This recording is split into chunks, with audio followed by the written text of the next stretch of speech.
So we'll talk about everything that's been going on in Titan land. Tom Pelissero, I saw a lot of news from him today. Tom Pelissero putting out there that the Steelers have found their next offensive coordinator. Could be a guy you may be familiar with. I think so. A guy I've interviewed a time or two in the past. I don't think we never had him on the show. But No. Arthur Smith is the new OC in Pittsburgh. That's interesting. It is interesting. It is. I think it's not a bad fit either, honestly. Arthur Smith is the guy that obviously, did a whole lot with Ryan Tannehill during this time here in Nashville and, kind of resurrected his career and now will do so with Kenny Pickett and trying to see if there's anything worth saving there with the Steelers pick here. If anybody can do it, I think he can. I think there's something to prove with him as well. I think, he'll take on the challenge after the failed experiment there in Atlanta. I would agree. So I would think he would kind of rise to the challenge in what is one of the best organizations in football, you can argue. And I will say this, Darren, Mike Tomlin, and he's had a history of doing this, but not afraid to hire the former head coach, not afraid to go outside the organization, not afraid to, bring in somebody with a little experience. It is interesting to see how certain organizations do things here compared to the way things had been done here previously. And those words are along the same lines of why I was critical of Mike Vrabel's staff and why I felt like it was underwhelming. I just felt like it was too much of, a comfort blanket, comfort food. And I just don't think there was a whole lot of outside the box thinking. I thought it was, I understand.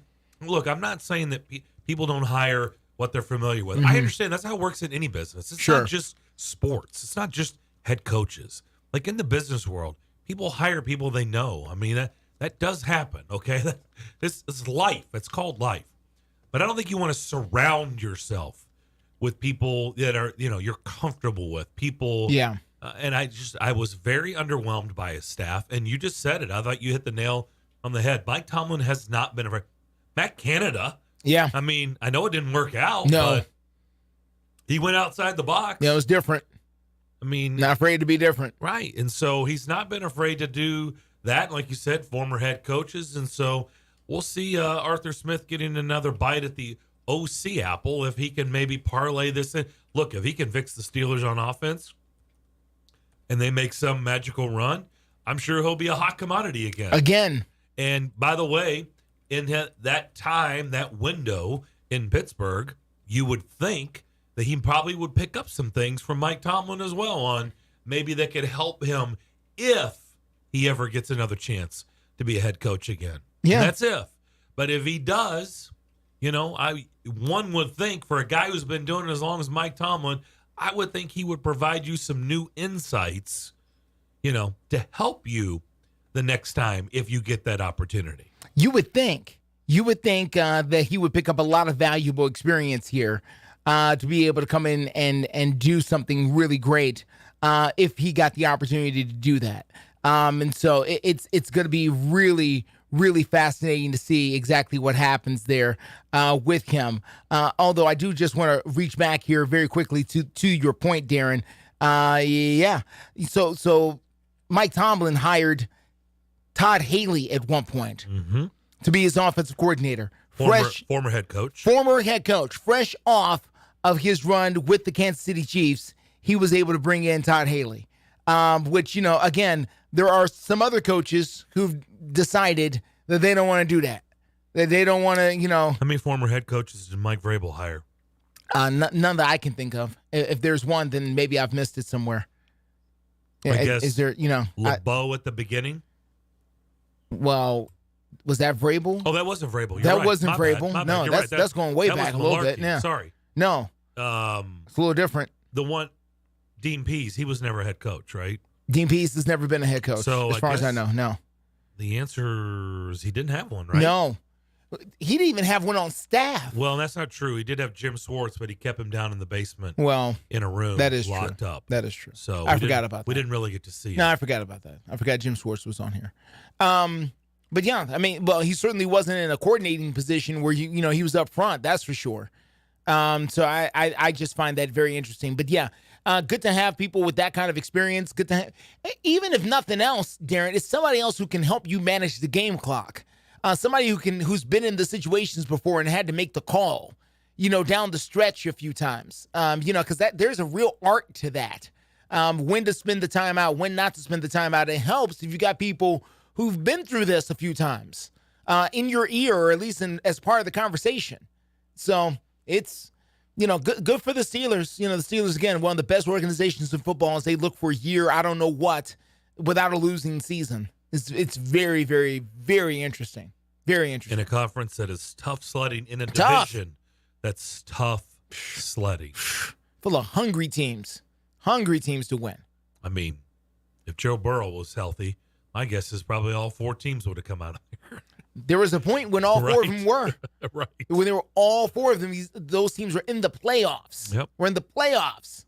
So, I mean, yeah, they've got a real shot. After ripping Dan Campbell yesterday and just not agreeing on either show, I filled in from 9 to 11, and then on this show, I made it abundantly clear, well, I think he's done a whole lot of good. He has changed the image of a franchise that's been the butt of all jokes for decades. Yes. And good run. And by the way, people laughed at that hire. And he has done a lot of really good things there. Mm-hmm. But there is no way I can excuse what he did on Sunday in that San Francisco game. I will not. I will not defend it. I will not have people tell me that's his MO. That's what he's done all year. That's their identity. Okay, that's fine. Again, in week 3, week 7, I put all that. I don't want to recreate that, but I bring this up to say this. Mm-hmm. You know who's today's huge winner? After, getting ripped apart on this show yesterday and from 9 to 11 on these airwaves by me? No, I'm sorry, I missed it. He's the winner today. Because Dan Campbell's the winner? This news today is mind-blowing. Okay. Ben Johnson. Yeah. What about him? He Did I said, miss it? Yeah, I guess you have. What happened? Did something happen? Yeah. What happened? He has informed everybody. He's not leaving? He's not leaving. Okay. He is turning down to be one of 32 in the National Football League to stay on to be the OC to try to win it. Yeah. I mean, that's admirable. It is. But let me ask you this: Did Aaron Glenn make the same promise that he was going to stay? Because the way Aaron Glenn sounded a couple weeks ago, I don't think he's on that same thing. He's like, who don't want the job? If you don't want it, call me. I'll take it. I'll take the job. I don't think Aaron Glenn is making the same claims. I could be wrong, but I don't think Dan Campbell has to be dancing today. Ben Johnson, again, it's admirable. Like that's cool. But my goodness, you're gonna hope you'll be just as hot next year. That's the hope. But good luck with that. That is quite a Vegas gamble. I know the Super Bowl's in Vegas, my friend. That is a huge Vegas gamble for you to do that, because here's the deal. Yeah. Injuries, all kinds of things can happen in an NFL season. It happened here. Yeah. Remember the Titans went for it and had all kinds of injuries, and it fell apart. Sure. I think they won 5 games that year, and they were going for it. Yeah. If Detroit wins 5 games next year, you think Ben Johnson's going to be at the top of everybody's list? You're 1 or 2 injuries away. Yeah. And everybody else in your division's getting better. Green Bay's getting better. Chicago's getting better. Minnesota's rebuilt. There's no telling what you're going to be looking at next year. There's no way to know. But what it tells me, Darren, is he doesn't like either one of the jobs out there more than he wants to stay in Detroit. It tells me he don't want to go to Washington and he don't want to go to Seattle if he's been offered that gig. But what it tells me is he really doesn't like whatever he's seen or heard in Washington, whatever that is. And I know they got new ownership and, Magic Johnson, and all this other. Apparently, Ben Johnson's like, yeah, I'm good. I'm just going to stay here versus getting involved with that mess over there. And again, who knows what was said? But you listen, you've been around this gig, and so have I, all that glitters isn't gold when it comes to jobs. There's a job that looks real good. Then once you get in there and start talking to a couple people, you find out this is not a good job. I'll take my chances staying in Detroit and seeing if I can, become a hot commodity again. And plus, he's extremely young as well. Is he 36, 37? 37, I think. Listen, even if he has a bad year next year, there's plenty of time for him to have another good year in which, he'll still have this on his resume. Oh, remember Ben Johnson? Yeah, he fell off, but, he's got a winning pedigree. He took the Lions to the NFC Championship game back in 2024. Hey, maybe you should give him a chance. He's 40 now. He's got plenty of time. He doesn't have to leap at this. Yeah, I'm just saying you rarely see that. You rarely see guys go, you know what? I think he's going to come back and be a coordinator again. Thanks. Appreciate it.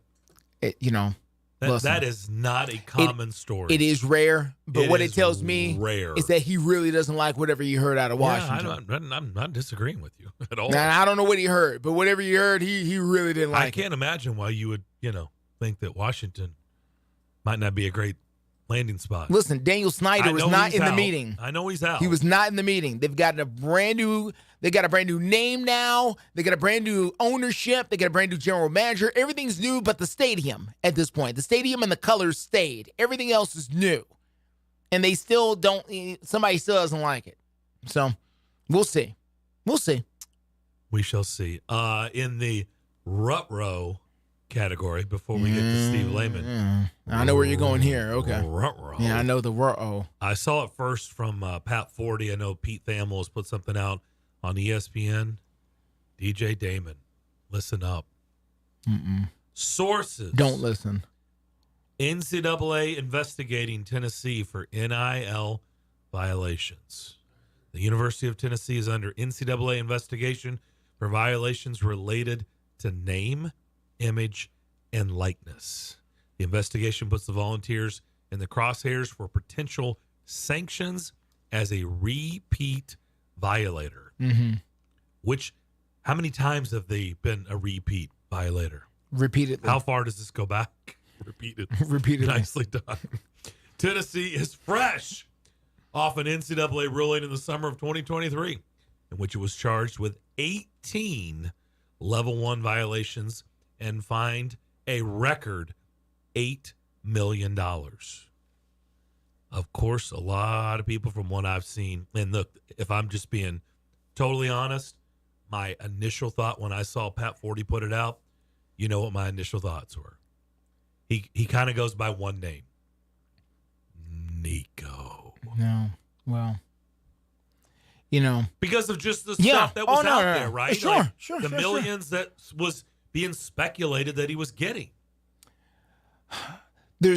Listen, to me, there's three kinds of punishment that the NCAA does. It's the strong letter where you get a warning, essentially. And then there's another punishment where you lose some scholarships. And then there's another punishment where you lose some scholarships and you get a bowl ban. Those are the ones you want to really stay away from. So the question is, how bad is this? How is it bowl ban bad? Because if it's bowl ban bad, that's really bad. If they lose 5 scholarships, that's not great, but it's survivable for a program like Tennessee. If it's a strong letter in the mail, and hey, you really shouldn't do that, then that's easily survivable as well. It just depends on how bad it is, and I don't know how bad it is yet. Yeah, to be continued. But Ruh-roh. Yeah, it's not good. As I tweeted out, Tennessee's not very good at cheating. Well, they haven't been very good at it. Yeah, you're probably right. Yeah, I'm about to say, right. I said, well, I'm probably right. You're probably right about that. Yeah, there's been a whole lot of stuff. Yeah, on a whole lot of watches. Yeah, in Knoxville through several years. It's not like 1 year or one coach. It's been a continuous thing with them. So, remember when they hired Donnie Tyndall? Yeah. Well, listen. It's you got to do something. You got to, remember when they hired Bruce Pearl? If you're not trying, oh yeah. Well, I mean, we all know Jeremy Pruitt. Things happen. And it goes way back more than that, Oh, I know. You can keep going. Justin, we don't have time Keep going. to go through the repeat offenders. It's You notice how Damon's not trying to grab his mic and get in on the discussion. He I seems to mean, wanna I mean, stay out of this one. people like Paul Feinbaum It's have made millions of dollars off this. Yes, yeah. Just batting this around for 3 hours of the afternoon.